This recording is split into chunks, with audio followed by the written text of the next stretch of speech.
SBI ग्राहकों को बड़ झटका जदि आपण मानकर एसबीआई अर्थात स्टेट बैंक ऑफ इंडिया रे अकाउंट रही तबे एक कथा निहाती जानि रखिबा जरूरी। एबे आपण को एनए एसबीआई तार ट्विटर हैंडल रे सूचना मध्य जारी करिछि। आसंतु संपूर्ण अपडेट जानिबा जदि आपणकर भी मध्य खाता रही एसबीआई बैंक रे।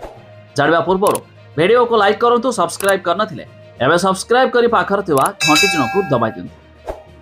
देखंतु state bank of India SBI यार स्थायी जमा अर्थात एफडी सुधार 0.20% जाए ह्रास घोषणा करिछि।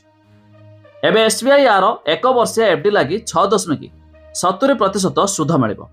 तबे नुआ सुध हार 15 एप्रिल रु लागू हेबो। या पूर्वरु निकटरे कानारा बैंक एवं कोटक महिंद्रा बैंक एफडी सुध हार ह्रास घोषणा करथिले। तबे रिजर्व बैंक रेपो रेट ह्रास करबा परे बैंक गुडिक एफडी सुध हार कमाइछथि। तबे एसबीआई अमृत वृष्टि स्पेशल स्कीम रो सुधार ह्रास करिछि। तबे ए स्कीम रे 444 दिन रे एफडी उपरे वार्षिक 7.5% सुधार मिलिबो, जहा पूर्वरु 7.25% सुधार मिलुथला। सेपरि वरिष्ठ नागरिक को वार्षिक 7.55%, सुपर सीनियर सिटीजन को 7.65% सुधार प्रदान कराजिबो। तबे ए स्कीम रे मध्य पूर्वरु 20% हिसाब रे अधिक सुधार मिलुथला।